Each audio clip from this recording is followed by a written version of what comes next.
Mi gente, you already know who it is. It's the radioactive Papa Danny Limelight, United Wrestling Network World Heavyweight Champion. And make sure you tune into the Alliance blog every week. You heard it here first. Straight from Papa. Okay, guys, we're back. Did you miss us? Because we missed you. Rules? There are no rules.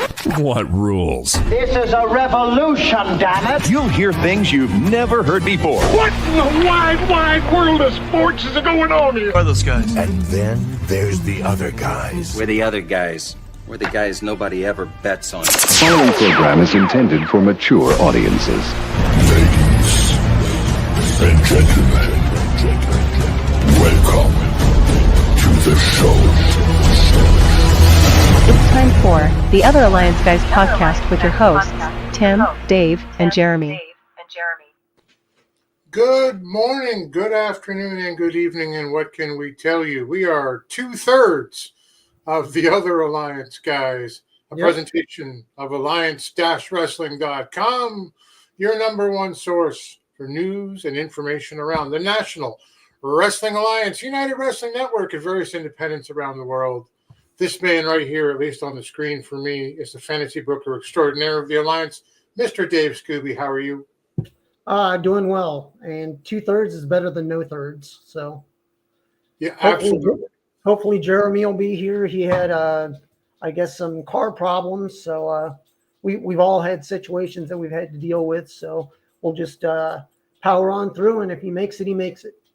Yeah, absolutely. I suspect he'll be here later, but we'll see. My name is Tim. We got some buddies already in the chat. Towers' underwear is the village of Smurfs. Oh goodness! Wow, that's yeah. It's a little Gargamel action going on right there. Willie's here, and Lou is here. My buddy Lou. Lou or Willie, are you going to Philadelphia? Are you going to the Crockett Cup? Dave and I think we're going to the Crockett Cup, which will be my first NWA event since '75. Wow. What about you, Dave? What about you? What was the last one you were at? Last one was last August at 76. Same Nice. place in Philly. So I was going to go to that one, and then work just hucklebucked me at the last minute, and I didn't go. But oh wow, work was going to pay for that, the whole thing. It would have been sweet, but we'll roll down and hopefully see some of you guys and Dave and I, and we're talking NWA today. At least I will be, and Dave will be. I have to check my resources. I appreciate that, my friend. I appreciate it. I'll come through Detroit, Willie. We'll pick you up on the way. How about that? Look, I have not watched the NWA, I believe, now in a full year. And I'm going to be going through NWA Power, my first look at the product in 365 days. Like Lou pointed out before, the copy said, I'm vaguely aware who the champions are, but I have not watched Power or pay-per-view. Well, they don't have pay-per-views anymore, do they? no. Or a premium live event or anything like that in a year's time. So I'm going to be looking at it from that point of view and sort of a critical view to see what was it like a year ago versus what is it like now? What's good? What's bad? What's the same?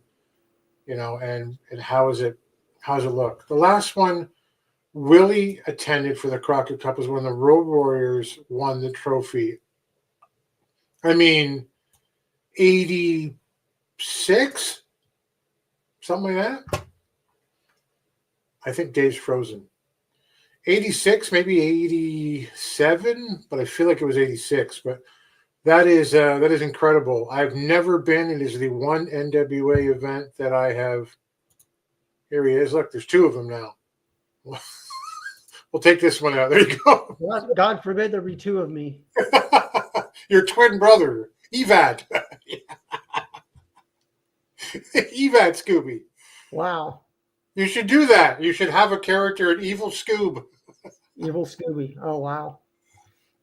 Yeah, Willie says last one, Crockett Cup was, Road Warriors one was in 86. Yeah, that would have been incredible.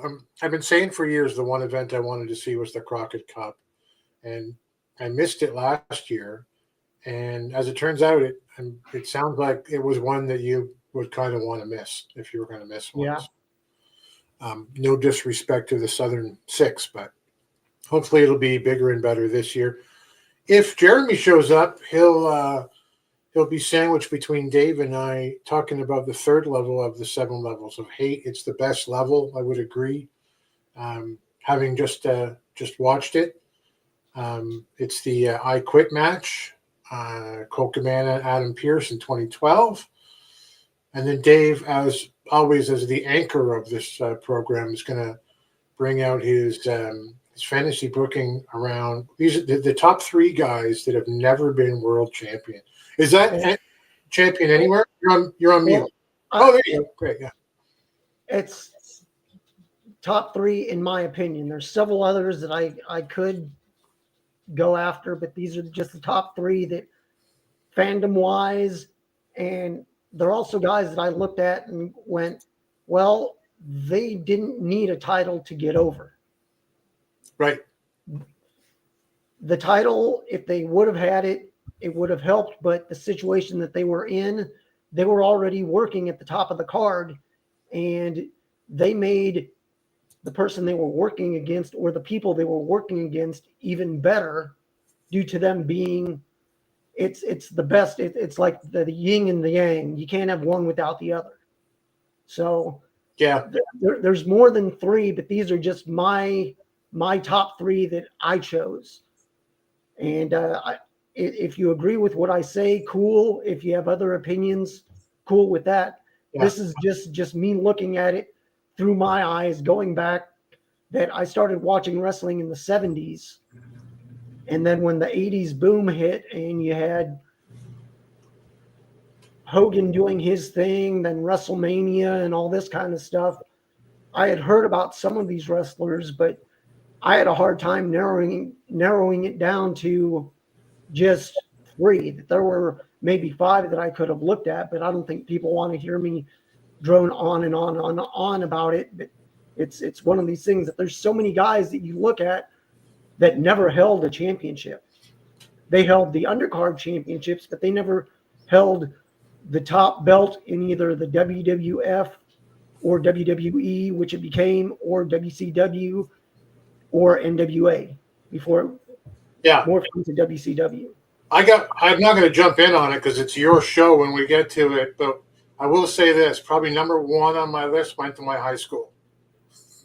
That's something. We'll talk about that. We got some good talk here. Roz is here. Good to see you, Roz. And our Alliance Late Night is, as he's called now, it's got a podcast. Put your link up, Roz, and James H. Jackson is here. Yeah. So Lou says, Retro said this too on the Discord. It's the same weekend the Cup as Herb's Fan Fest. And I kind of wonder, Dave, if we shouldn't be going down to the Fan Fest instead. But I'm going to go where you go. But we'll right now it's the Crockett Cup. Yeah. But that would be fun, and I know a couple of those guys are going down there. James H. Jackson, good to see you, my friend. The Crockett Cup is now sadly set up in a way that's good for weekly 40-minute episodes with the NWA commercials sprinkled throughout. So that's the way everything is run now. Matches have to be a length. Yeah. I mean, the Crockett Cup itself, as much as I loved it. Oh, sorry, go ahead, Steve. Scooby. No, I was just saying, I mean, they can sprinkle it in, but have a highlight show of these are the matches that lead up to the Crockett Cup. And it's one of these that I'm looking at it and I'm like, okay, even if they go to put commercials in there, make it 45 to 48 minutes. Throw another match in there or some promos or something. Yeah. Make it worth watching. Yeah. Here's Roz's link down below, youtube.com/@AllianceLateNight. Give them a view. Give them a. To James H. Jackson's point, like the Crockett Cup being set up in a way that's good for TV. There's a match length. We love the nostalgia of the old Crockett Cup. To be honest, as much as I really want to be part of one of those events, it wasn't really all that great. If you try to watch them back now, there's double disqualifications, there's countouts, there's countless matches that are just thrown out. Some are just garbage, and it's bad. But we look forward to to that changing anyway. I think you're lagging pretty bad right now, Scoop. Can you hear me? Yeah, I can. Oh, great. You're caught up. Wonderful. Yeah. Uh-huh. Yeah, no, anytime, Roz. Anytime you're here, just pop it up. You have carte blanche permission from us. I know Jay feels the same way. So, listen, let's talk about it while we wait for Jeremy to show up. Maybe he'll be here. Maybe he won't. I watched NWA Power for the first time in a year, like I said, and feel free, Scoob, and anybody in the chat, just to break in at any time as I go through this. A year ago, I put up a video that when the NWA went to the CW app and how they didn't communicate to us, they never, thus I say us, I mean those outside the United States, I'm in Canada, about what they were doing. And, I put a video up just kind of saying, look, here's my frustrations. We follow you, we're your fans, and you're not telling us anything. And they really, as far as I know, never responded in any kind of meaningful way. So I gave it up. I gave up the NWA, and the CW experiment happened and has since come and went. It's been a year now.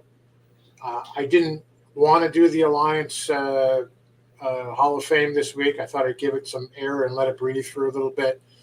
So I took a look for the first time in a year. Hell froze over, so to speak, and so I got onto X, which is a platform I don't use anymore. So if you follow me, okay, but I'm barely ever there. And I started watching Power, and I know that the guys on the main show do the Jay and Jaden and DKM do the kind of the play-by-play and the analysis, but I'm trying to look at this as an eye from someone who hasn't seen it in a year.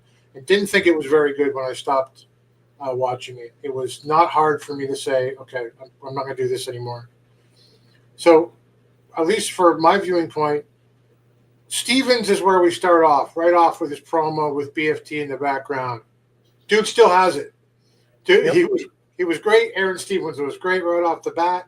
He is so much fun. He can do no wrong, in my opinion. I am an Aaron Stevens fan. Good start to the first Power for me in a year.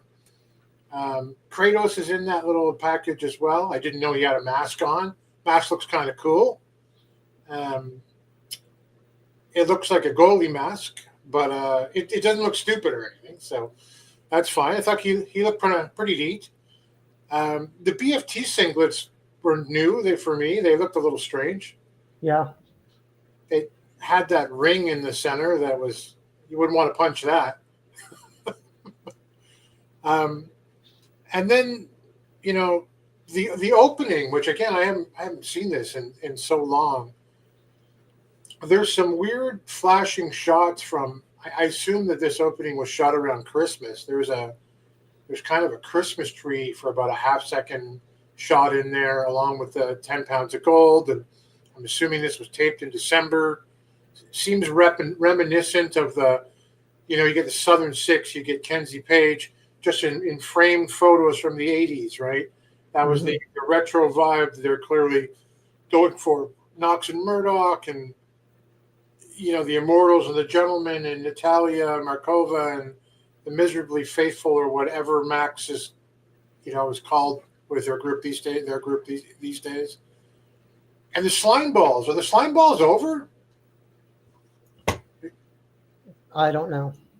You have no idea. I have no idea. I mean, I've watched them, and to me, they would be one of those teams that if they were in WCW back in the day, they'd be all over Saturday nights.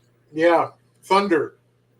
Yeah, they'd be a good team. I mean, they haven't hit me as somebody, hey, let's push.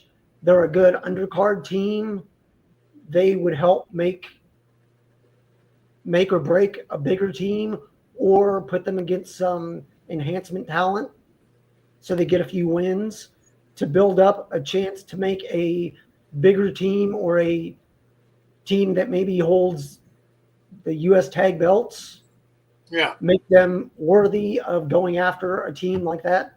But I don't know, for some reason, Billy likes them. And I mean, you got to look ahead to the future. Maybe 2 or 3 years down the line, there'll be something. But to me, they're a young version of the Nasty Boys in my eyes. Right. I felt that same way when I've seen them.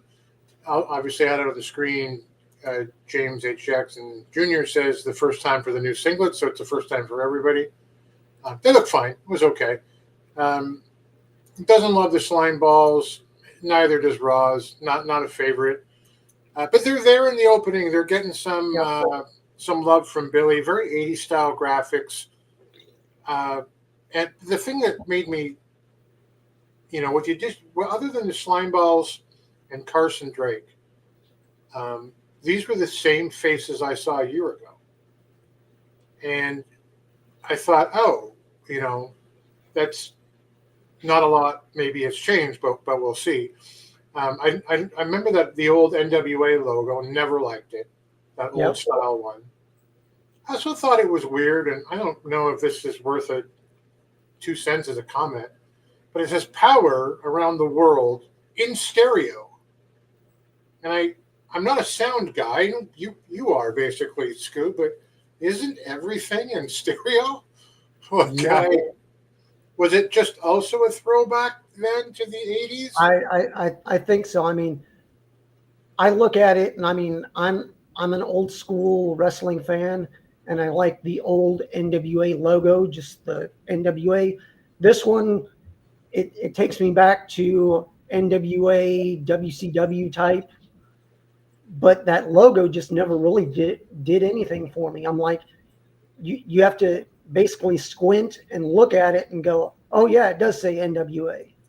It just looks like blocks thrown together here and there. It's not clear, but it's something that they decided to go with. So when I was a kid and it first came out, I think I was a kid when it first came out. I remember the first time seeing it going, oh, it's the AWA. It has a new logo now. Yeah. It looked like the AWA. James says it's a throwback to the old NWA show that said now in stereo. I feel like that's so insider baseball that I don't know if we need to have like the retro. Now in stereo and in Technicolor. Yeah.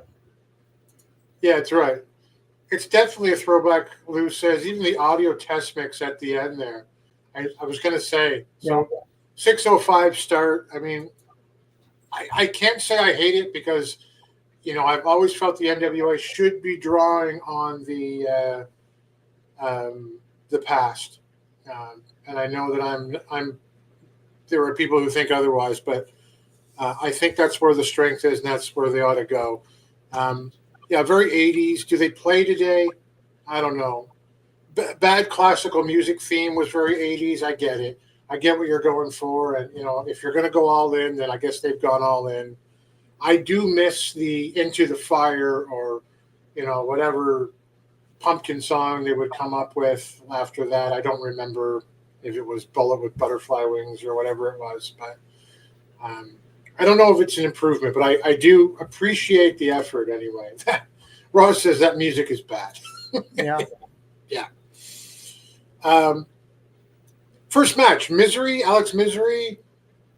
They need some Zeppelin or something. Misery versus Lev versus Slade versus Drake. So throughout this match, I'm not going to go blow by blow or anything. Spencer Slade looked great. He seemed yeah. plausible. He's in fantastic shape. There's quick action in the match off the top. And throughout the match, when there's a rest, although the match is only like 6-7 minutes long, when there's a rest, they put up enough stuff on the outside, like Misery yelling at Lev or whatever, that they're not just, oh, I'm so hurt, or faking the stuff on the outside that's bad. Slade's a beast compared to some like the other guys who I didn't think stunk. But the crowd did not care. And it made me wonder, is this at the end of a taping? Because they just sat there like, there was only one thing in this whole card that made them come alive, and I'll get to it. Right there in Dothan, Alabama. But also, Danny Deals on commentary says to Joe Galley, why doesn't Lay just lay down for, or why doesn't Lev just lay down for Misery? He's like, it's a good question. Yeah, it's a really good question. The answer is the booker didn't think of that, and kind of felt like that was something they should have addressed. But yeah, I didn't see how Rolando kicking the steps. These are minor things. Was much of a distraction, but Slade wins with the Slade lock. Again, it's 6 or 7 minutes. It wasn't terrible. It was because it was short. It was something that they were able to keep going. I thought, okay, good way to start a show. I'm with Rolando as a manager. I'm okay with it. Yep. No problem at all. What did you watch this match, this card, Dave? I skimmed through it, and yeah. I watched it, and I'm looking, and I'm like, okay, those guys belong in the match, but to me, granted, it's a junior heavyweight. It's not a cruiserweight, so it's not luchadors flying all the way around, but it's one of those things that Spencer Slade, to me, does not belong in a junior heavyweight match. Agreed. He's cut. He's a good wrestler. He should be going after at least the TV title, if not going after the national title. Right. He's a grappler. He's a wrestler. He has the headgear. Right. He has somebody that talks for him. Build him up. Have him go after the national title, or at least the TV title. I mean, if you went after the TV title, that would give Rolando something to talk about and build up 7 wins. These other guys, I mean, like, I really haven't followed the storylines, but I did know about the Misery and Lev with the storyline. That would have been an easy 1-minute match, and hey, it would have made sense. Right. It would have carried the storyline. Plus, Misery, I think, would fit better in a match with Alex Taylor. They're similar in size and style. Plus, he's not really defined as a heel or a face, but he would be the face in this match if he went against Taylor. Yeah. So it's a way to build another up-and-comer without having to have him win so many matches and then go after a title.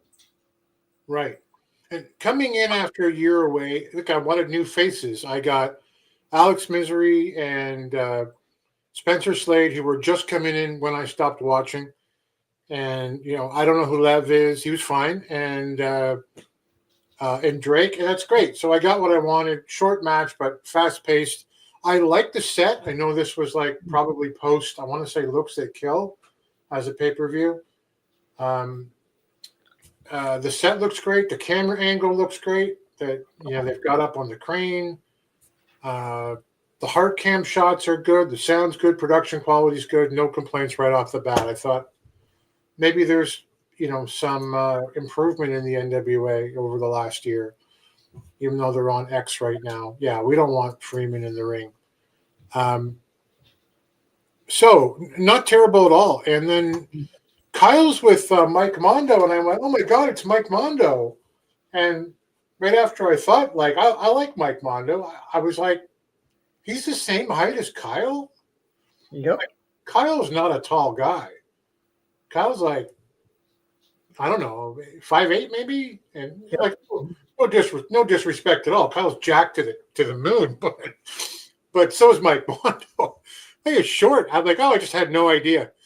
But I was admittedly like, well, shit, Mike Mondo's here. That makes me a little more interested. And then he hates Burchill, and I thought, well, why? I mean, it's very possible there was a great lead up to this match, and I didn't know about it. Yeah, J Cal is here. J Cal says he's 5'6" at best. So there you go. Unless he's standing in a hole beside Kyle, then I guess he's about the same height. But I like Mike Mondo. And do we know anything about this? Is there a feud? No. Roz is saying there was no good lead up to that. So what we get out of it is an interview where he's going, I'm mad at him because he's successful, and something, Dave, about he wouldn't shake my hand a long time ago. I didn't really follow. So it's a throwaway. You're doing a TV taping, and you could be, well, you speak to it. You were speaking to it backstage. Well, I mean, it's one of these things of, if you want to tell stories about the NWA now, you can refer to things that happened in the past, wrestlers from the past. But if it doesn't involve NWA, it's almost like the kayfabe thing of back in the day, you didn't say, oh, he's a former WWF champion if he was in the NWA. Outside of your promotion, things don't exist. Right. If you're going to go old school, do that. Give me a reason that these guys don't like each other. It can go back to the days of, oh, I was in the Spirit Squad and I was shipped off to OVW or shipped back to OVW, and you were a pirate with a hot sister, and that's it. But who knows? I mean, that has nothing to do with what is happening now. So, I mean, make up something.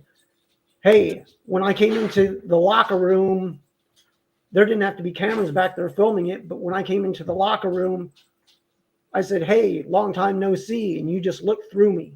You didn't look at me, you looked through me. Right. Give us some reason to believe. You do it in any style you want. You could have Burchill have a match, and, he wins that match, and then Mondo comes out and he takes the mic and he says, I've been here backstage for however long I've been here, and you haven't said jack shit to me, and what's up? And you can run that program from that moment for 4 to 6 weeks if you want to, right? Depending on whether it gets any traction. But just take, Kyle, he didn't shake my hand 20 years ago. I don't get it. Now, and this is the comment that made me think that maybe while I like the visuals, no great lead up to the match, the more things change, the more they stay the same. And I figure, that's not great. J Cal says, hey, I wish they just would have said, hey man, your name is in front of mine in the top 10. And that doesn't sit well I need to be champion. You're in the way. That would have been better. We kind of all would have been more into that. Yep. Anyway, I just didn't. I wrote here. He's mad that Burchill's successful. Burchill's in the NWA. How well can you be doing that? You're jealous. But anyway, he's wrestling on Twitter. I mean, I don't know. I like Burchill a lot. There's that Drake ad, and I know very little of Carson Drake. He's incredibly fake. I'm not a fan of the promos I've seen. I don't know about the in-ring work. My sample size is ridiculously small. Thanks. But I don't know. I can't really judge him based off of an ad where he's the TV champion. But I just thought phony. Just struck me as phony right off the bat. So then you got Mondo versus Burchill out of one interview. And again, I like them both up front. Mondo looks great. It's a big old school fight, and the crowd is dead. And Jay, I liked Carson Drake when he was Jordan Clearwater.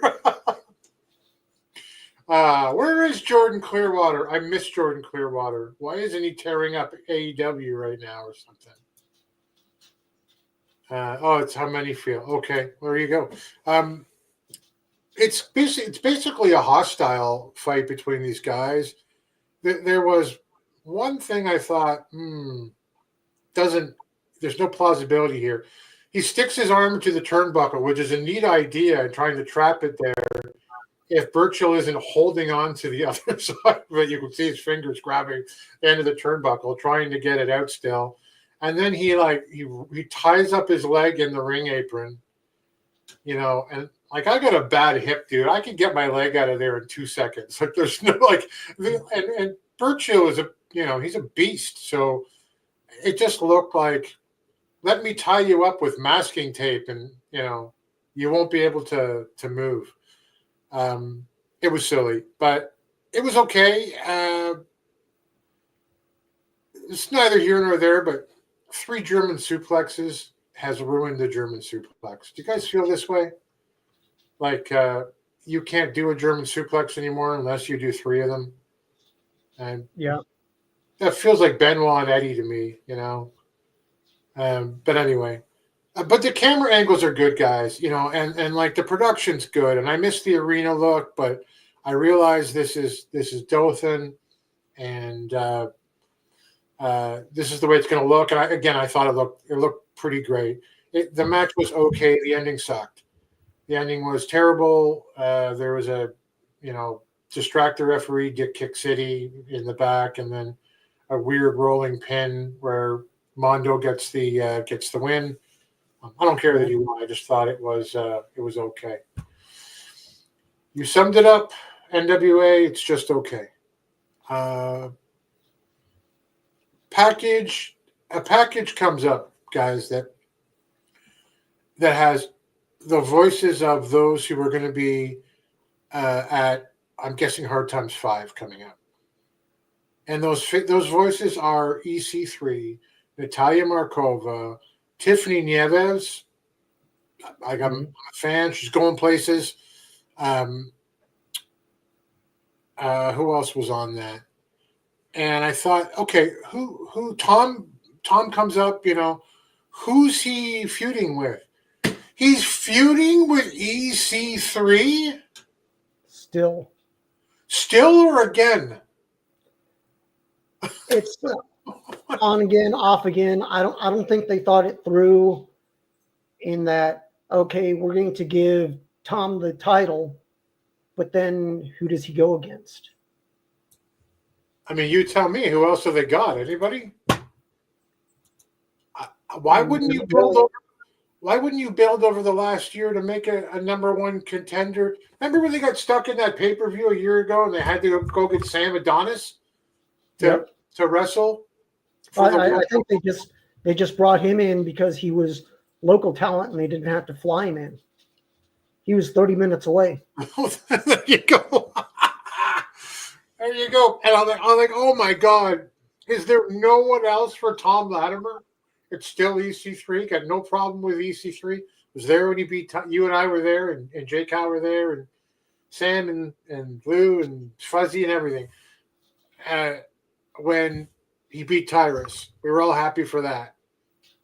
But there's no one else for Thom Latimer. And then you got Natalia Markova saying, there's going to be a cage match, a women's cage match. I'm going to be the first women's cage match in the NWA. I thought, I'm not sure that's true. Maybe in Alabama. Maybe in Alabama. Place in Alabama, yeah. And I don't know. Call me a misogynist if you want to. You'd be wrong. Women's cage matches are dumb, and it's not what I'm looking for out of women's wrestling. I don't need a cage match. Unless these guys were 7 levels of hate, these ladies, excuse me, they had to have this. But after a year and this product looks so familiar, I really doubt that's the case. I mean, make it interesting. If you want to have a cage match, that's fine with me. But if you have 2 or 3 or all of the matches take place in a cage, it doesn't make it special. If you want to really make it special, have a winner loses, or the winner keeps their hair. For a woman, unless you're bald, hair is one of your most important things. Right. Yeah. I mean, women have other assets, but if you have gorgeous hair, make it a loser leaves town or loser loses their hair. I agree. There are other gimmicks that work better with women's wrestling. And, you know, I'm not into a women's elimination chamber. A Hell in a Cell. I don't like Hell in a Cell anymore anyway as an event. But it doesn't fit with what it is for me. And again, I feel like I have to almost defend myself, and no one's disagreeing. But like Camille held the NWA together for like the last year before I stopped watching. She was the number one reason why I would turn the set on and watch Power. So don't get me wrong. James A. Jackson says that, yeah, they meant in Dolphin. Now, I think Jay was telling me that Tom's going to Maple Leaf Pro Wrestling. That's up in Windsor. It's 2 hours from me. I'll probably go over and see it with my my daughter, or maybe my wife. I didn't know it was Bishop Dyer, but it's worth the trip. It's a 2-day event that MLP is having not too long from now. So we'll look forward to that. I'll take some video or pictures if I can. What else? What happened? During that thing, he did the Rorschach thing, Tom. I like that line. You know, I'm getting in that cage. I'm not locked in that cage with you. You're locked in there with me. Great line. If you didn't see Watchmen, you liked it probably even better than thought that Thom Latimer said it and not Rorschach. But great line. I also like the Overman. It's time to get over yourself, man. That was pretty cool. I've always thought Tom had it. You know, I know you hear things about why maybe he's not a little higher, but I hope that he's still given that opportunity to jump back up to AEW or New Japan or WWE or somewhere bigger where he can be recognized. He looks great. He sounds great. You know, he's got I guess he's not going to AEW with Camille now not appearing there anymore, but there you go. But, you know, interesting package. Then you got Kyle with EC3 in the ring. And this was, as I said earlier, the one, hey, Devin, good to see you, my friend. What's up? The one thing that made the Dothan crowd, again, could be late into the tapings and everyone's tired. I don't know. But the one thing that made them react was when EC3 came in and he was like, you know, we're going to be having this fight in Dothan, Alabama. And people went boo, as they should. And it was the only reaction I heard on this show. It's a main event on one of the nights, Maple Leaf Pro. Yeah, that's first. Yeah, great. Looking forward to it. I'll go to that one because that's the one. That's the night I'll want to see. So I've got to give it to EC3. The guy's always been able to talk. Always looks like $1 million. He did start drawing some what chants, which is death. Yeah. But Tom came out early, said it. You know, it should be in a cage, and EC3 just walked out. But again, trying to look at this from seeing this the first time in a year. I'm looking at the set for the first time they've shown it here, and the set looked good. I thought they looked pretty quality, the one they had up there in Dothan. I did think that they should block the announce team out up on the stage there. Just put them in the shadows, give them some low light so that they're not part of the attention. If someone coming out wants to go over and harass them, then turn the lights on. Otherwise, bring them down. Announcers for me should be heard and not seen. It's just better that way, I think. Where's Jeremy today? We're not sure. No, Jeremy was last seen on the I-95, thumbing his way. I don't know what you name your highways. Jeremy had car trouble when he was getting towed. He hopes to show up in the next little while, but we're not sure. Anyway, weird ending to the interview. He just cuts it short and walks it out, but EC3 is weird. He's weird to behold. He always just seems to be doing something that's a little outside of the box, and I know that's probably part of the reason why everybody doesn't love him, but that's part of the reason I think he's pretty cool. It's not always the same thing with EC3. He makes it strange. He makes it odd. Remember 75, Scoop, when he was back like before the event, he walked around with that mask on. Yep. And we were like, what is this for at the time? He didn't say a word. He just kind of walked around the crowd in the merch area, and he does things differently. And I thought, I'm okay with it. That's fine. They did an ad package where they show like, here's where the territories are appearing in Texas on this date. Come watch them in New York at this date. And I thought, that's great. They've built the territory program up. They are adding new territories, as I know, and they're advertising when they're having their shows. So good for them. Like, that's positive to me. It's a positive change. Well, Tim, one thing, if they're having all these shows and give us some highlights, they could easily bring back NWA USA and show it on X or show it on YouTube, make it a 30-minute highlight show once a month or every 2 weeks. Hey, over the last 2 weeks, this is where the NWA has been. Here's a couple matches from those different events, and have highlights or a 5-minute. Here's what happened when NWA invaded New York. Give us highlights for 5 minutes. Yep. Here's what happened. Hey, we're going to be at Duke City Wrestling, the new NWA New Mexico. Here's some of the matches that will be coming up, or here's some of the matches that took place. And give us 30 seconds of each match, maybe entrance, and then who won. 100% agree. You could easily do a 20 to 30-minute show once every 2 weeks or every week. Right. Highlight that. Make it interesting. As Raw says, it's the only way we'll be able to keep up with what's happening across 7 promotions. And to that point, and to yours, like, you can say, hey, wonder what's going on with Christy Janes? Christy's down in NWA Texas right now, battling for the women's title round. Like, tune into this event and do that. We're going to show it on NWA USA or whatever.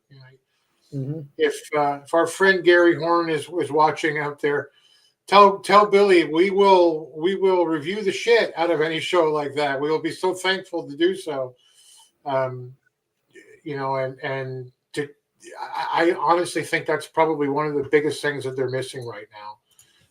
James H. Jackson says, in interview, Billy's reason is almost all the territories have YouTube channels, so one can easily watch them. Right? I guess, but the clip shows would be very helpful, right? Anyway, the graphics for this show have been okay. Like I said, it's been throwback. The lighting's good, sounds good. It's purposely old school. I don't hate it. The music, I don't know. But let me get to the main event, and I feel like it's a very positive show after a year away. It's BFT versus Kratos. It's got that mystery partner. It goes black and white. I'm sure you guys have seen it 100 times by now, but I haven't. And I'm like, okay, who's this going to be? Oh, it's Baron Von Storm. All right. I have never seen the Baron Von Storm gimmick. The last time I ever saw Tim Storm in the ring was when the Reluch Store and I joined all you guys at 75, and he had that terrible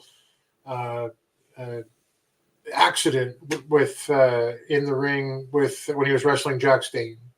Mm-hmm. And I love Tim Storm. Like, at one point, I thought he was the greatest babyface in all of professional wrestling.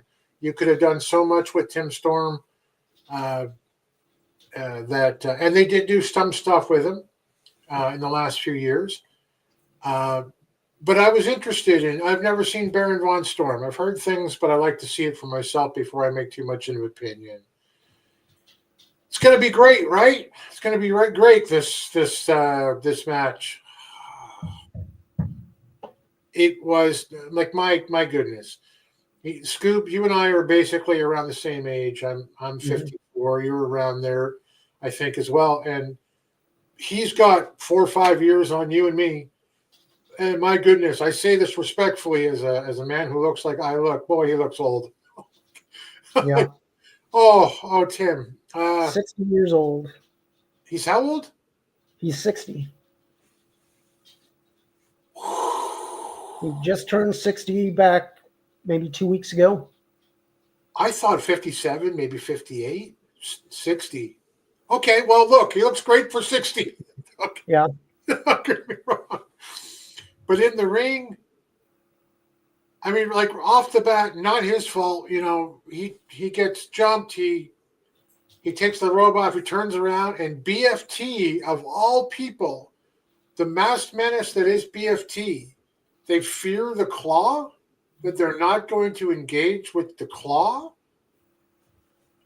I just thought, what is this? This is terrible. Staging of a match. Like I'm out of this match already. But they cut to an NWA Hard Times 5, commercial, and I'm more interested in that than about what's going to happen in this match right now. But, BFT's being menaced by the claw. They are. Like BFT are no spring chickens either. Don't get me wrong, but the mask goes a long way to keep them looking like the brutal beasts that they feel like. And I know some people who would have been shouting, "Please retire," if they were watching that match and weren't on day 3 of a television taping or something. And that's a bit too far. But I just felt, no, this is bad. I would not have loved this if I were a new viewer walking into the NWA going, what has the National Wrestling Alliance got to offer? And this is what the main event was. I'd go and find something else to watch. Figure 4, welcome. BFT already had a match against the Baron, and the Claw was outlawed for that match. Even the ending for this match, I'm shaking my head because I don't know what to say, but yeah. Like this was I thought B+, A- show from coming back after a year, even though there was no storyline being talked about, which was a real bummer. Nothing being built up. It was just a bunch of real matches that were being set up as we go, not building to anything. And this was the main event. Like actually there was one other time the crowd came alive, and that was when he put the claw on Stevens, and that's because Aaron Stevens sells like Ricky Morton and then some, campier and funnier, and the crowd loves it when he gets down for the count. Why would they count the pin? Why would they count the pin, Sam Retro, my friend, my dear close personal friend, Sam Retro? Why would they count it with Aaron Stevens on top in the middle between the two competitors? Why would the referee drop and count a 3 count? I don't. Because. That's because NWA. Yeah. No rhyme or reason. No rhyme or reason, and that is, as I think it was James said before, the more things change, the more they stay the same. Some of the faces have changed. Quality looked great. Good enough that it's probably the best thing for wrestling that you can see on Twitter or YouTube. There were some new faces, there was no push towards anything like, Thom Latimer having, I guess he did have his interview with EC3, and I know they can only fit so much into a 40-minute show, but it just felt like as J. Cal called it in our Discord, a pedestrian level episode. It was a C plus. It was a B minus. For this single snapshot in time, I was glad I didn't go, oh my God, it's terrible. But it could have been better. And I'm hoping, as always, that there'll be more improvement down the road and they'll get themselves some kind of deal. I don't know that I'll watch again next week, but it was good at that.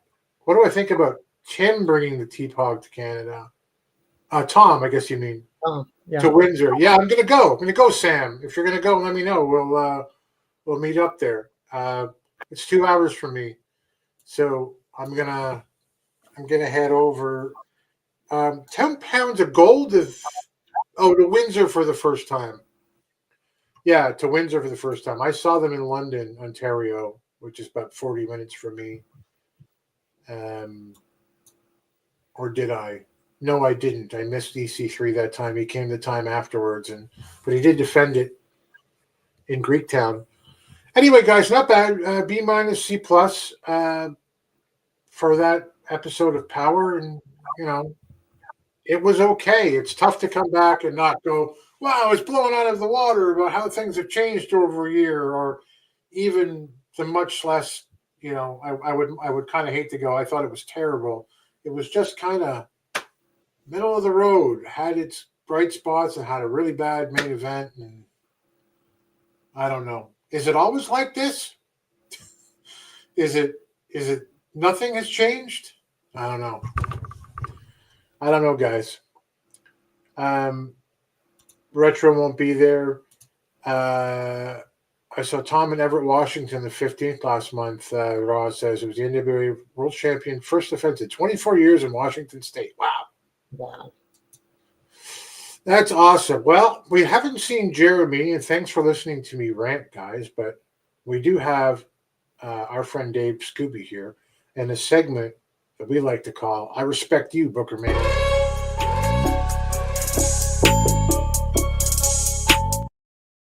Man, if you dozed off during me talking, that intro will wake you up, eh? Like it's kind of like what's his name's going to be coming through the shower curtain with a knife at you when you hear that thing. So, Scooby, you have your top 3 wrestlers never to win a world championship. I am intrigued. Yes, the top 3 wrestlers who never won the big one in the WWF or WCW, their world titles. Now, this is just my opinion. These are the 3 that I narrowed it down to. I had 5, but we'll talk about them later, maybe down the line. But first off, Scott Hall, a.k.a. Razor Ramon. Now, Scott Hall, he's been called one of the greatest wrestlers to never win a world championship. It's a distinction he shares with the likes of Roddy Piper, Jake Roberts, and a few other choice wrestlers. I'll be talking about Roddy and another great wrestler who helped others rise to higher levels, and that is Mr. Wonderful Paul Orndorff. Out of the entire list of greats, Scott Hall may be the best of them, in my opinion. Now, in both the WWF, WWE, and in WCW, he proved himself to be, in the truest sense of the word, a superstar. He oozed machismo. Very few wrestlers were as cool as the bad guy. Even though he was a quote-unquote heel, I always thought he was cool. He was a 4-time Intercontinental Champion as Razor Ramon, and while in WCW, he was a tag team champion, a U.S. champion, and even a TV champion until he literally took the belt and threw it in the trash. He was one of the founding fathers of the New World Order, a group that, in my opinion, changed the trajectory of not just WCW, but pro wrestling as a whole. Now, Scott Hall was a legend in my eyes. He seemingly did it all except for one thing. He never won a world championship in any promotion. It's one of these things that you look at it and go, well, why? Well, he was never a world champion, but he could have been, and arguably he should have been. As Razor Ramon, he debuted in the WWF back in 1992, and by January of the next year, he was wrestling Bret Hart for the WWF Championship. He ended up losing, but had he have won, this was one of those things, it wouldn't have been as shocking as people would think. He was a newcomer to the WWF, but he had the size and he could talk. It was one of those things. Almost immediately upon his debut, he was programmed with both Ric Flair and Macho Man, both former champions in their own right. He was made to look like a big deal as soon as he showed up in the WWF. So it's one of those things that if he would have defeated Hart at the 93 Royal Rumble, it would have been a surprising upset, but it wouldn't have shocked as many people as him coming out of nowhere. Throughout the rest of his WWF career, he would sit close to the very top of the Federation. He feuded with his buddy Kevin Nash, Diesel at the time, also Shawn Michaels, Jeff Jarrett, and many others, including Goldust and the 1-2-3 Kid.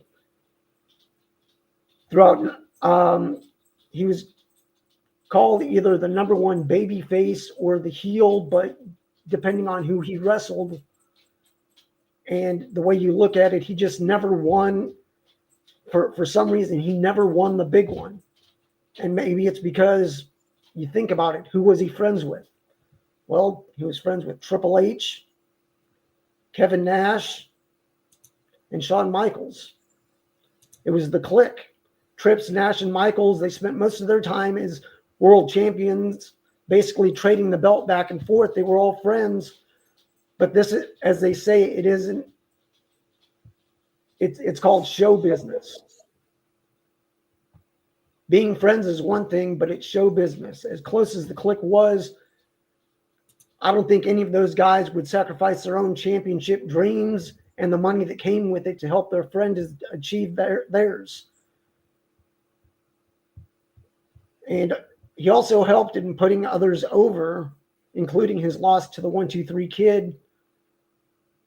And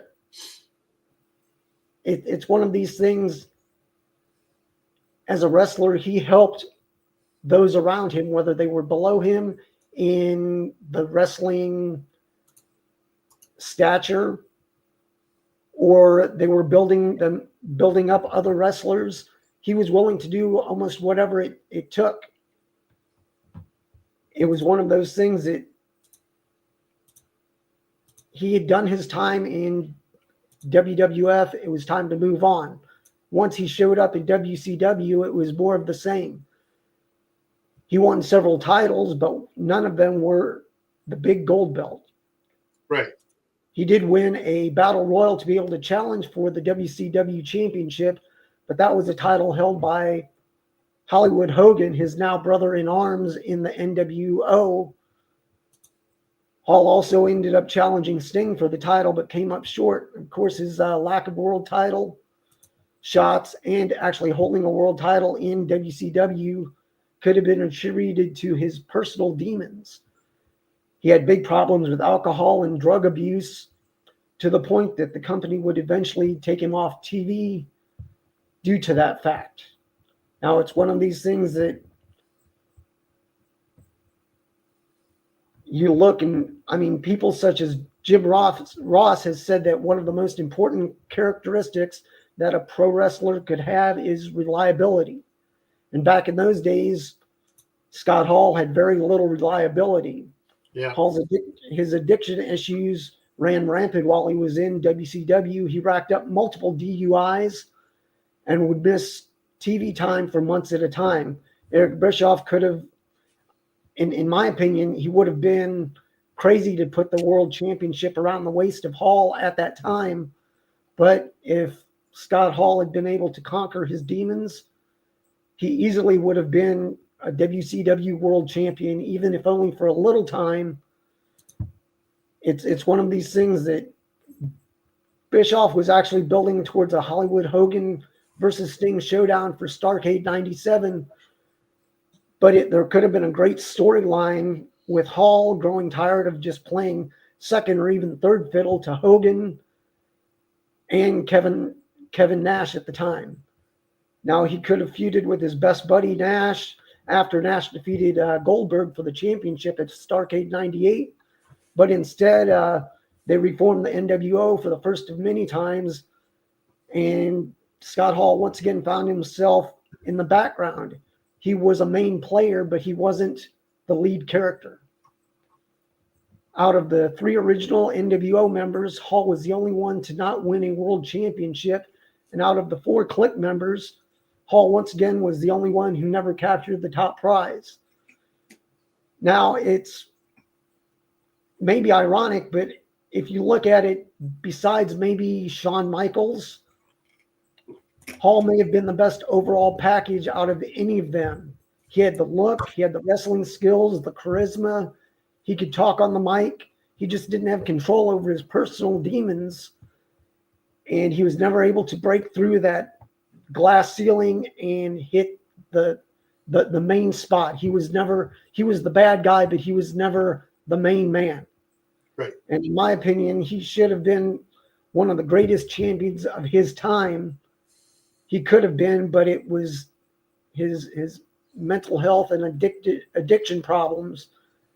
If he didn't have that to deal with, he possibly could have been. Now, it's understandable that why either Vince or Eric never wanted to put their company's centerpiece around his waist. It's at that time they just couldn't trust him. So it's one of those things. What could have been if Scott Hall or Razor Ramon was a world champion? You know, I don't mean to cut you off or stop your roll, but it's like when people ask, why was Jeff Jarrett always champion wherever he was so many times or for so long? And it's like the reverse Razor Ramon, Scott Hall, because he could be trusted with the belt to do the right thing. Sorry, carry on. Oh, definitely. I agree with that. Now that's Scott Hall. And I mean, in my opinion, he could have been a transitional champion, but it's one of those things that even as high on the card as he was in both WWF and WCW, you look at the champions and the people that were surrounding him. That's a full card of championship material. And it's sometimes you have to be very cautious in who you pick, because the champions that were in both those organizations at the time, many of them were quote unquote heels. So you didn't want heel versus heel. You wanted to have heel versus babyface.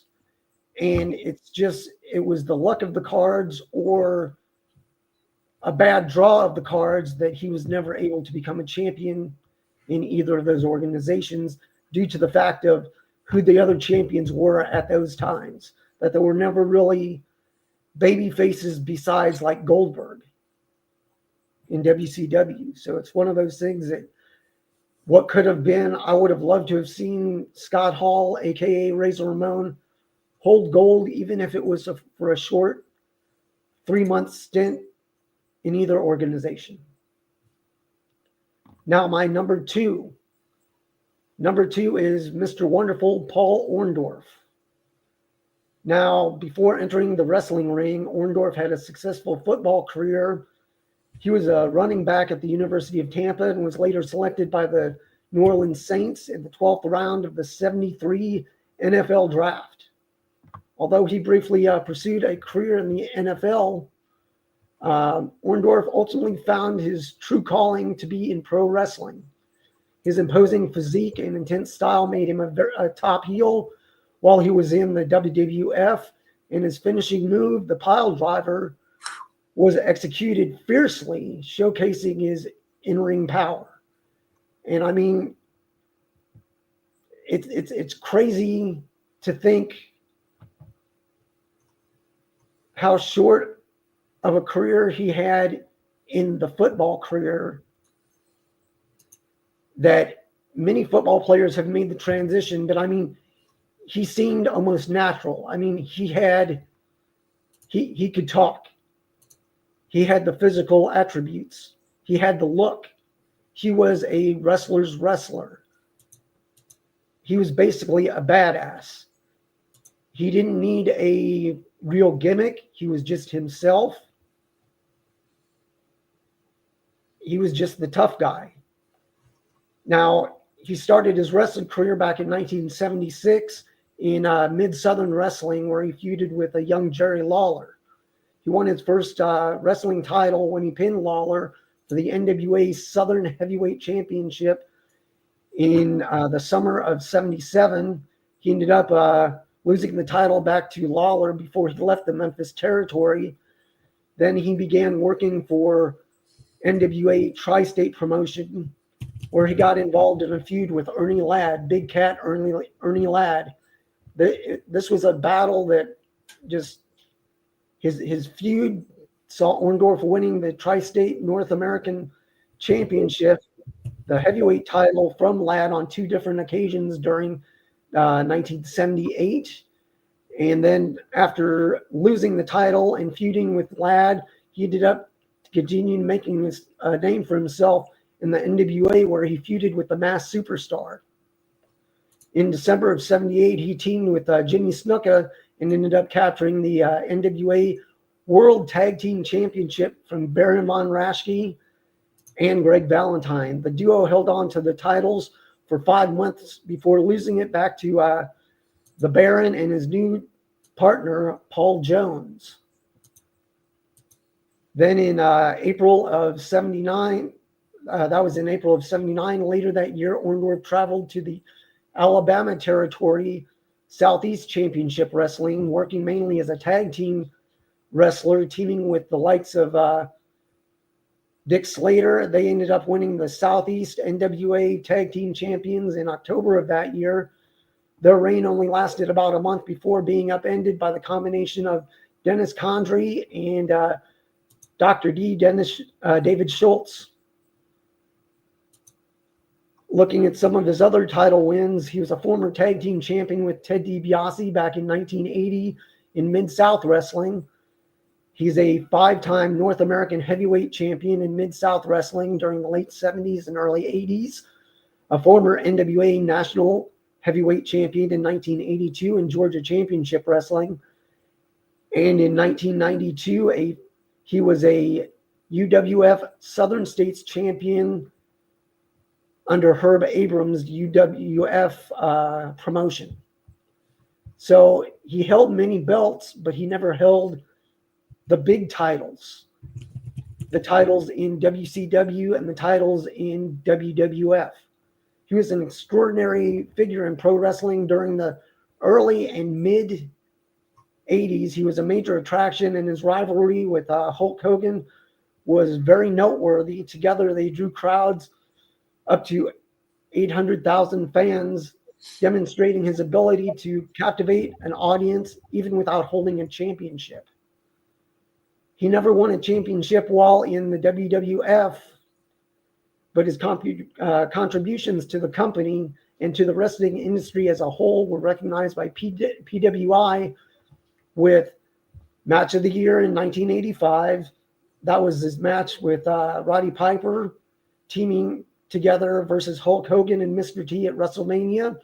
Also Feud of the Year in 1986 versus Hulk Hogan. And he was also voted Most Hated Wrestler of the Year in 1986. In 2005, he was inducted into the WWE Hall of Fame. He also wrestled in WCW in the early 90s. He did win titles, but never the big one. He won the TV title. He had a title run with the TV title. and ended up forming a tag team with Paul Roma, Pretty Wonderful.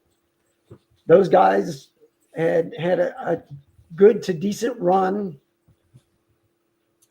It was one of those, he was always helping those around him, whether it was bringing up somebody from the undercard or making those above him look even better. He was a member of the NWA Hall of Fame class of 2009. He's also a member of the Pro Wrestling Hall of Fame Museum, also elected in 2009. And as the saying goes, Mr. Wonderful, he was always a bridesmaid, but never a bride. You know, a great pick, if I may, before you go into your third. June 1986, Hulk Hogan, Paul Orndorff against King Kong Bundy and Big John Studd, I think. Oh, yeah. The Great Betrayal, right? I watched that, and like I remember, I'm like 15 years old, I guess. I stood up when the clothesline came, and then the pile. What? Yeah. Yeah, what happened? What? Like, never saw it coming. One of my favorite heel turns of all time, and then Saturday night's main event, I think, is where they blew that off in the cage, right? And I mean, there's so much that I could have gone into. I mean, he had his friendship and his betrayal of Hogan and all, but it's one of these things that, I mean, in WCW, he helped out so much. He even worked at the power plant, helping train wrestlers. So it's one of those things that, I mean, if you have a chance, I mean, you could go in and go to YouTube and type in best Paul Orndorff matches. And I mean, there'll be a playlist 40 matches long, and that's not even half of them. Right. But it's one of those things that he had such a run that he helped make those wrestling that he was wrestling, those above him and those below him, better no matter what. That Hogan wouldn't have had the run if it wasn't for dealing with Mr. Wonderful, Roddy Piper, King Kong Bundy, Big John Studd. It's who you surround yourself with, whether it's as a tag partner wrestling with them or as an opponent wrestling against them. Right. And that was one of the best things that, in my eyes, Paul Orndorff was one of those wrestlers that always made his opponent, as well as maybe even his tag partner, better when they wrestled. Yeah. Okay. And last but not least, I had mentioned him, and I believe you had talked about a gentleman who went to your high school. Yep. And who is that gentleman? That's Roddy Piper went to my high school. Last but not least, Roddy Piper. Now, in pro wrestling, he was best known to international audiences for his work with the WWF and WCW. And this was a 16-year career starting in 1984 and going through the year 2000. Although he was Canadian, he was billed as coming from Scotland and was known for his signature kilt and bagpipe entrance. And I mean, it's one of those things of when you heard the bagpipes, you just knew what was in store. It's like hearing the breaking glass or hearing Real American. There's several different wrestlers that when you hear their music, it sets a tone. And it's one of those things that you heard the bagpipes, and due to his Scottish heritage, he earned the nickname Rowdy and Hot Rod. It was one of those things. He displayed his trademark Scottish short temper. And I mean, he had a quick wit, very spontaneous. He was one of those wrestlers that you just give him bullet points and just let him talk. According to the Daily Telegraph, he is considered by many to be the greatest heel of all time. And it's one of those, I can't disagree. Yeah. But it's one of these things. If there's no bad guy for you to go against, how can you prove that you're a good guy? Yeah. Without good, there is no evil. Without evil, there is no good. So it's what is Batman without the Joker? Yeah. I mean, Hulk Hogan would just be a wrestler if it wasn't for his opponents making him the good guy. Piper was one of wrestling's most recognizable stars. He headlined multiple pay-per-view events, and that includes in the WWF and WCW, their premier annual events. He was in Starrcade and also WrestleMania.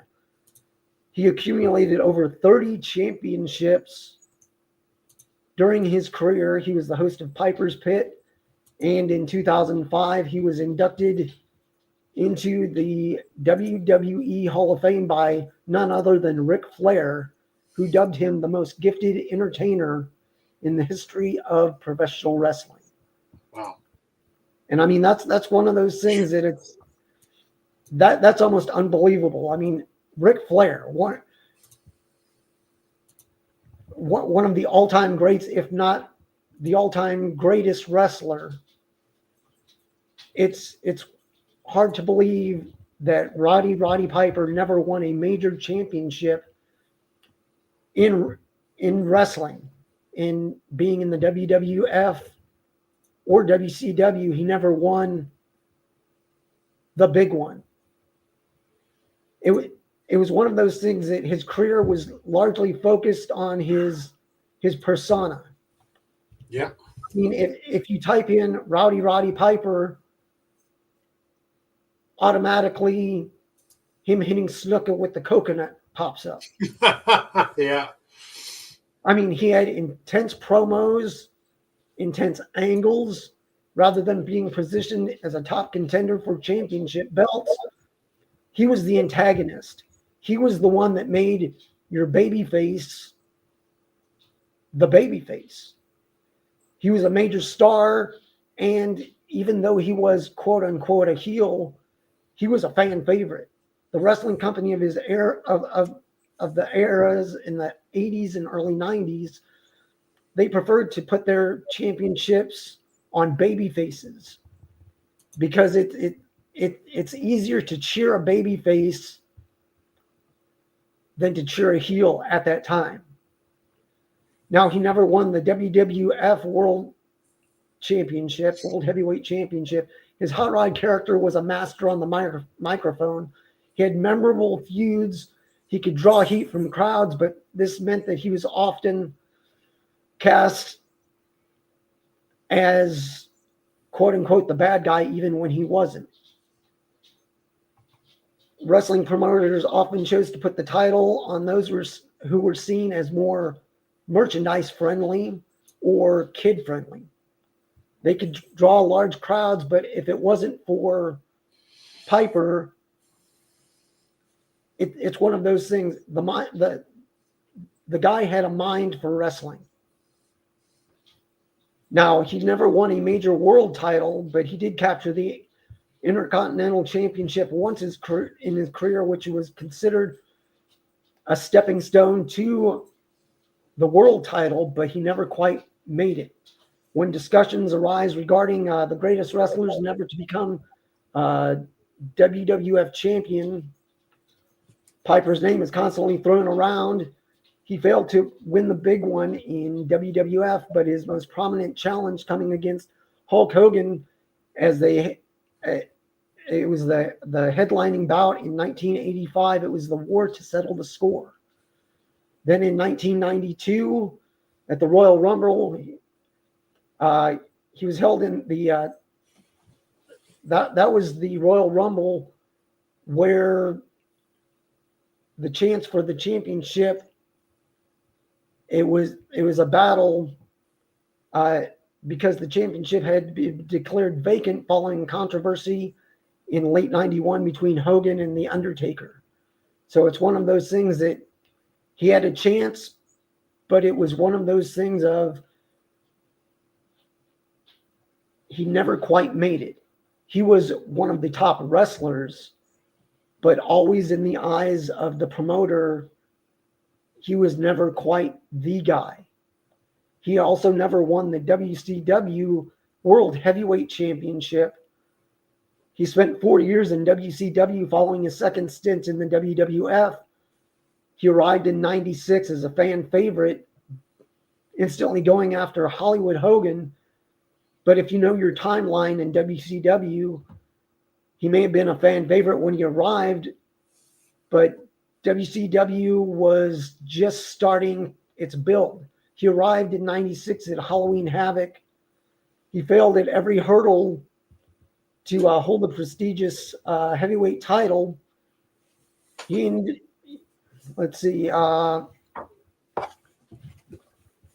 up defeating Hogan at Starrcade 96, but it was a non-title bout, and Hogan ended up earning a championship match at Super Brawl 2 months later, where, of course, the match ended in another victory for the Hulkster. And this was do what? Of course. Hogan. Yeah. And unfortunately, Piper was brought in to WCW at a time when they were bringing in all the big names, but they were also positioning Goldberg as the next top guy. So Goldberg goes on a massive win streak, ends up dethroning Hollywood Hogan for the World Heavyweight Championship on July 6th, 98 at the Georgia Dome. It was one of those things that wherever he went, he was always near the top of the card, but it was also right time, right place, and sometimes right time, wrong place. He was there to help put over people. And it's one of these things that he held championships, but never held the big ones. He was a territorial wrestler back when the territories were strong. Big time in the NWA, a two-time NWA Pacific Northwest Heavyweight Championship, or a champion. He was a 5-time NWA Pacific Northwest Tag Champ, a 2-time NWA Mid-Atlantic Heavyweight Champion, a 2-time NWA TV Champion, also a U.S. Heavyweight Champion, 3 times in the NWA and WCW, Intercontinental Heavyweight Champion. He ended up winning the 92 Royal Rumble. He was a WWE World Tag Team Champion with Ric Flair. But of course, they ended up winning the titles going against the Spirit Squad at the 2006 Cyber Sunday pay-per-view. And they only held the titles for 8 days. So that was an explanation for that. That it was one of those, it was Cyber Sunday. If you remember, it was one of those who should be Ric Flair's champion. And they did voting online, and you put 2 great wrestlers, 2 classic wrestlers together. They win the championship, and then a couple days later, they end up losing it.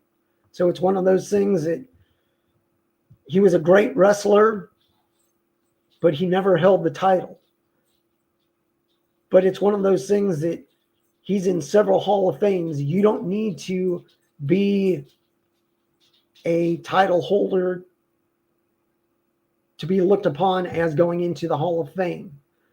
He's in the WWE Hall of Fame, class of 2005, the Canadian Pro Wrestling Hall of Fame, also the Pro Wrestling Hall of Fame and Museum. He was inducted in 2007. He had, back in the mid-'80s, he was in Match of the Year from PWI 1985. His match teaming with Paul Orndorff versus Hogan and Mr. T at WrestleMania 1. Also the most hated wrestler in 84 and 85 with his battles against Hogan at that time. So it's It's one of those things that you look at it, he was a made man. He didn't need the title. He was over as anyone. There, in my eyes, there's two types of wrestlers.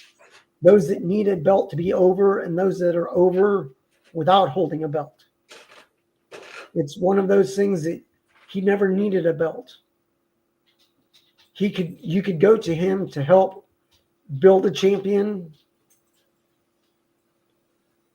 but it's one of these things that he had a mind for the business. He could play mind games with the best of them. And I mean, if you look at it, Piper just as a wrestler, top of the charts. But outside of wrestling, he was also an actor. He acted in several films and was in a few TV shows as well. But if you type in Roddy Piper, most notably, what pops up? If you don't put wrestler and you type in Roddy Piper film. Oh, They Live. They Live, the 1988 cult classic. Took on the lead role. Yep, in Frogtown. Yeah. But I mean, they Live. It's one of these things that if people don't know him through wrestling, they know him through They Live. It's one of the best cult classic movies, in my opinion. It's one of those things that if anything, it helped him become even more mainstream.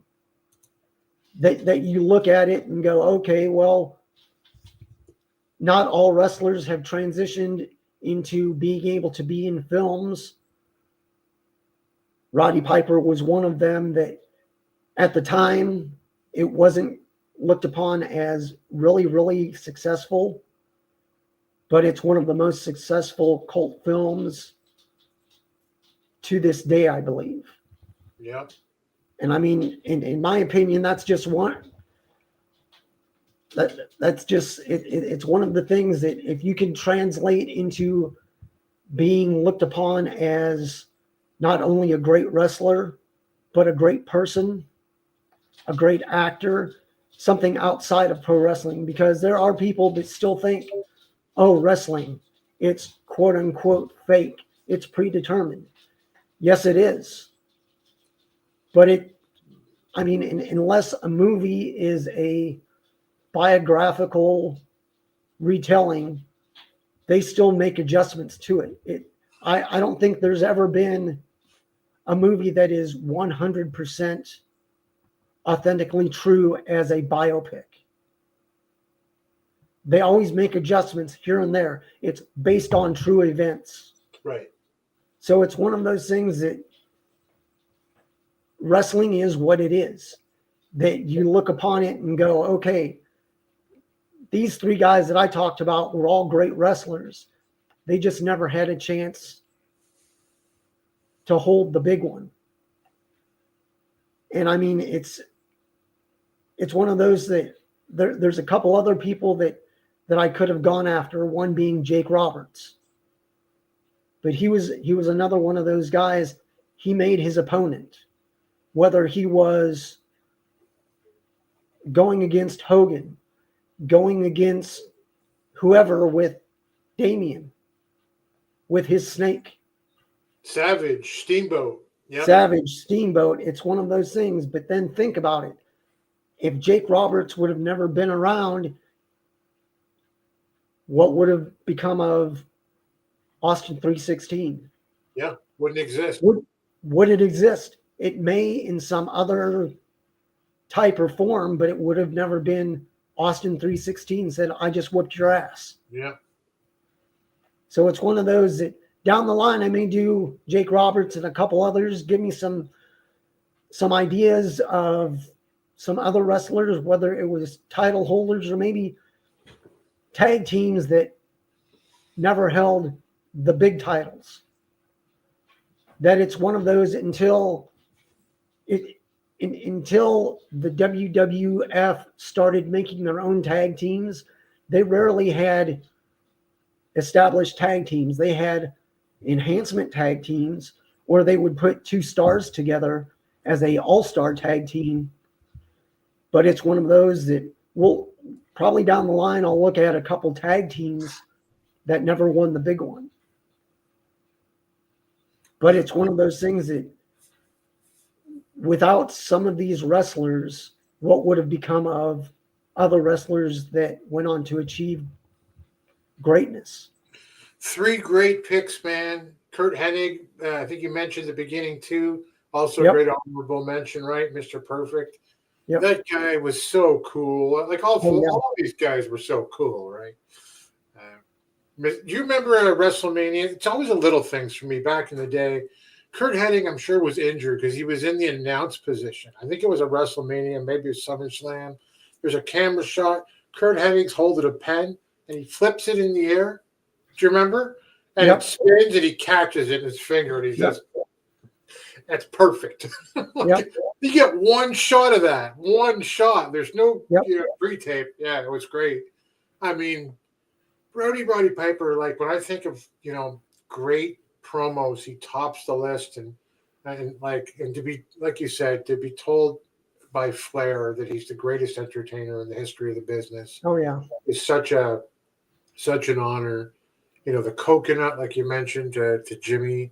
I remember one probably once every year or so. I just remember it, and I go back on YouTube, and it's a WrestleMania where he's or SummerSlam where he's wrestling twice. He's trying to win 2 championships, so it's probably the one where he's fighting Bret Hart. But and by the way, when I think of great endings, that he's got the sleeper, which was a finisher for him at the time. Hart goes up the turnbuckle, flips backwards, and pins him in it. Still remember it, like incredible in the ring. Oh yeah. But like he would go back. I'm all over the place. I apologize, but and he was going to fight Adrian Adonis, and he does this promo where he's like, Adrian Adonis, or maybe it's the Mountie. I'm going to take Piper's dignity. I haven't got any dignity. How do you think I got so far? And he had that edge to him. Yeah. Even in the saccharine, sweet, parental guidance WWF, he was still the guy that you could see the guy who smashed a beer bottle over his head back in, I want to say Portland, but man, it's a great pick, man. Great, that's a great topic. I enjoyed this one. Thank you. Jeremy is waiting on a tow truck. Yes, he is. Hopefully he's home by now. Paul Orndorff and Jimmy Snuka were NWA World Tag Team Champions, North American Heavyweight Champion, Florida Wrestling Champion. All he knows is old-timey wrestling for sure. I loved Orndorff, and another great pick. I want to go back to Ross saying Piper did his best to keep Portland wrestling alive many years ago. He was a big name there. He was a booker there. And, ended up taking that book when things were looking pretty dire for quite a while. Now, Piper in WrestleMania against Hogan and Mr. T, and things would have been a lot different. Scott Hall, Danny Spivey. Wow, yeah. What were they called? The Towers? Were they the Towers? Skyscrapers. I don't know. Yeah. I'm trying to think. I don't know. What was that? American Starship? American Starship. Coyote and something. That's Scott Hall, right? Yeah, I believe so. Yeah. And Hennig and Hall. Hennig and Hall in the AWA were tag team. And AWA. Yep. Big Scott Hall. Big Scott, yeah. And I'm going to have the Wrestle Rock rap in my head for the next time. Spivey and Hall, we're Starship America or American. Skyscrapers, I think that was Spivey and, I don't know, Sid? I don't remember. Either Spivey and Sid, or I think Mean Mark Callis was part of the Skyscrapers as well. back when Teddy Hall was like a manager. You're right. Here you go. The Skyscraper, Spivey, and Mean Mark, the Undertaker. We had a good time. Let's just before we do the socials, I think I might talk to the boys. I haven't talked about this before, about looking at some of the NWA territories. Maybe do a tour around the territories every week and watch a different one. Okay. I know back up in the comments here that Willie, for example, had said, I'll find it for you, Willie. And I want to see James H. Jackson talking about MLP too, but where is it? NWA JCP. It's his favorite wrestling show. He made a bold claim that it's better than anything else that has ever been done. So I think maybe I'll see if the guys will be interested in doing a mutual review on that one. And maybe we just kind of tour around the territories and I give the NWA a little bit of love back after all of this time. James H. Jackson says our first official MLP Mayhem main event match, the NWA World Championship is at stake as Thom Latimer takes on Bishop Dyer. That's Baron Corbin, if you don't happen to be familiar. Night 1. That's the one I'll try to go to. So I got to get my tickets for me and the Reluchador, or perhaps my daughter. We'll take some shots. We'll give you a review of that one as well. That's exciting. If any of you guys want to make it up to Windsor, we'll be there. Skyscrapers. Yeah, in Mean Mark House. Yeah. And I'm told through reliable sources that, in the not too distant future, as promised before, that the Midnight Reader, shown here making an actual photograph that has not been altered or doctored in any way, will be presenting through a tape segment, as I understand it, some of the great books of professional wrestling, which will then be made available to those of you who perhaps answer a trivia question here live on the show or something. We're going to have some Dan Murphy books. We're going to have some bios, Chris Candido. We're going to have some of the, you won't see a WWF book in the extensive collection of the Midnight Reader, but you might see things like Wrestlers Are Like Seagulls from James J. Dillon. Great book. Inside Out by Ole Anderson. Nitro's a great book. We got all kinds of them.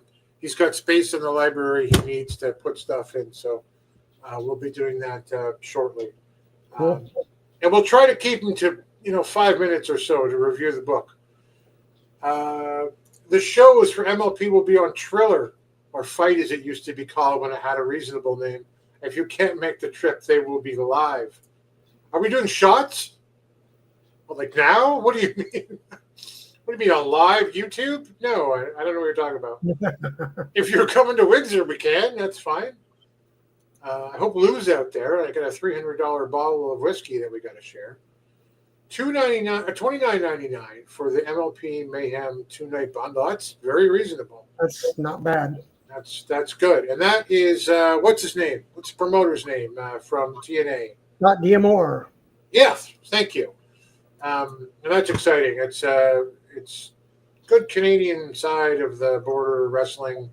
Hope this maybe Willie could come up from Detroit for that one. That's 30 minutes from your house, Willie. That's it for us. Let's go with the socials. Where are you, Dave? You can find me on X and Blue Sky at Dave Scooby, and over on, I think, Instagram at Dave Scooby as well. I think that's all. Yeah, Jeremy's on Blue Sky, I think only now as Alliance Jeremy. I'm only on Blue Sky right now at Alliance Gold. Please follow me there. I feel like I don't know anybody other than the guys I do this podcast with and Jay on Blue Sky. And I'm just starting out. It's hard when you're only got 50 people out there who's following, but please take pity on me.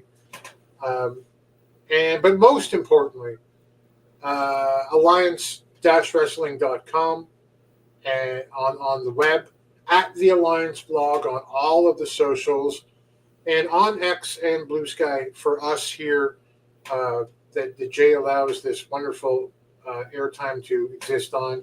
We are a TOAG live stream on Blue Sky or X. Please follow us.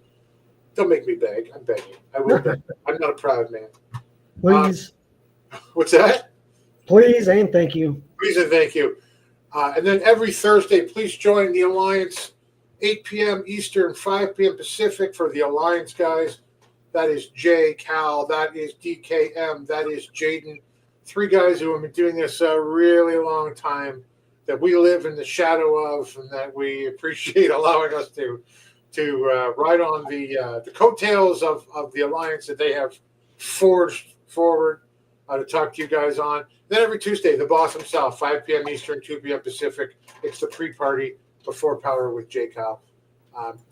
We thank you all for being here. Oh, I think we're going to let what's this? I'm only on Blue Sky now. It's only on Blue Sky. I will find you, James.